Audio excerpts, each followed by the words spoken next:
All right. We are going to start with Brandon Sudge, and then we will move on to Paul Boyd. Hey, Coach Neighbors, I was wondering if you could take me to the end of the game there.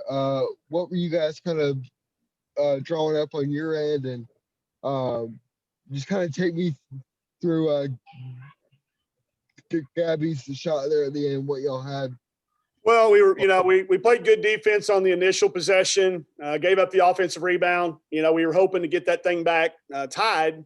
We forced the first miss, couldn't come up with the rebound, and she made a great play, hit that shot with, I think we ended up having 0.9 left, which doesn't give you much time. We've learned through experience this year, that's pretty much got to be a tip.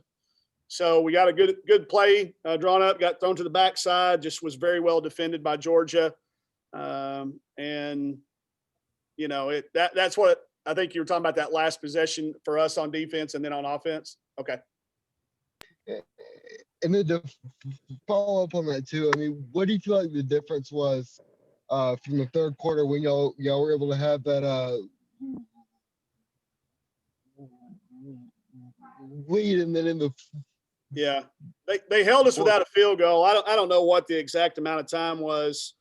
Sometimes on here will say when your last field goal was. It just felt like we had a hard time scoring down the last little bit. We got to the foul line a couple times. We had a hard time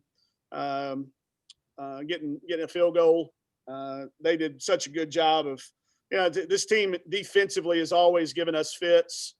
I thought for a large portion of the game we played really well, but you can't play just large portions of the game when you're on the road in this league, especially this year. You've got to play a full 40 minutes, and we were closer tonight. We were closer to a full 40, but not enough to beat a good team on their home floor.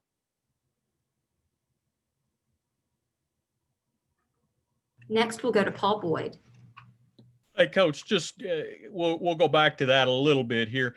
Just the last, I think you went like 4+ minutes without a field goal. I think you hit 1 out of your last 10. I mean, did you get impatient, or did their defense you feel like their defense just stepped up there in the last couple minutes? I don't know. I mean, I think there's shots that we make in practice a lot of times. I'll go back and look at it. I don't think that was the case, but it may have been. It may have been. I know we got strung out deep into the shot clock a little bit. And, we were kind of going offense, defense there a little bit at times as well. So I'm sure I could have called a better play or gotten us in a better action for sure than what we did end up with. But again, we're talking about those last 4 minutes, and it could have been a play in the first 3 minutes. We don't get back in transition. I'll tell you one that's going to haunt me all night. We, on a free throw, make a free throw, and then they come down and throw it the length of the floor and basically shoot a layup on a made free throw. So, when it's a one possession game like that, that's when you go back and start analyzing and overanalyzing, probably from a coaching standpoint. But obviously it gets magnified at the end of a game. And I understand that, but I think we were up 5 at one point. I don't know how much time was left, but I think we were up 5, 70, maybe 70 to 65. If y'all want to go back and look at it at that point. Yes. And that's correct. That was probably from that point on when we just made free throws down the stretch. But, I thought their kids that they count on, obviously made big plays and came up with big stops. And when you're on the road in this league, this particular year, you can't have lapses like that and expect to win. So we'll point out the things we could have done every step along the way, including the last 4 minutes. But I guarantee you we end up finding more in the first 36 than we did in the last 4. All right. At this time, we'll open it up. Does anyone else have any questions for Coach Neighbors? Alyssa's raising her hand. Thank you. Go ahead. Hey, Coach, going back to that free throw line, you're 21 of 25 from there. Chelsea was 11 for 14. I mean, you were able to draw fouls and get to the free throw line. You like the fact that you make 21 of them.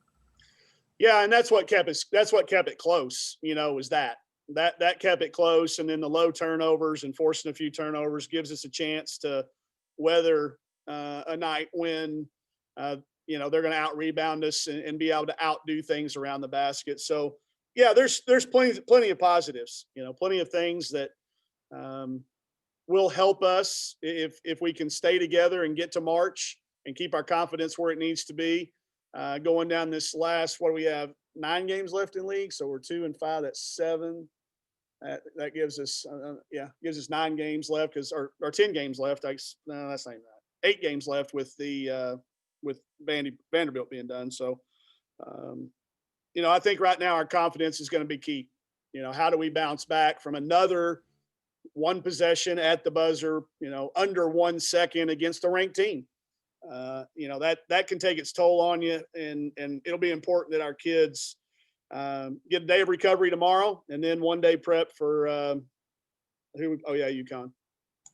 I feel like I always ask you about Erin Barnum in these press conferences, but again, 2 points shy of her career high with 15 points today. And again, she just looks more comfortable out there and such a good asset for you. Yeah, coming hit the off wall a bench. couple of weeks ago. Just had that. This is really her big time freshman year. Hit that wall, and she's been great in practice for the last 4 or 5 days, and it's starting to carry it over to the floor. We needed that. It was not only her offense, but her defense was key in moments. And that's a role. Her and Marquisha both. I look down here, and Erin is +9 in the plus minus, and Marquisha was +11 tonight. So getting those kids more and more confident and ready to play valuable minutes, going to pay dividends for us down the stretch. All right, let me check one more time. Yep. Does anyone else have any other questions for Coach Neighbors? All righty. Thank you, Coach. Thank you. Thanks, Coach. Yep.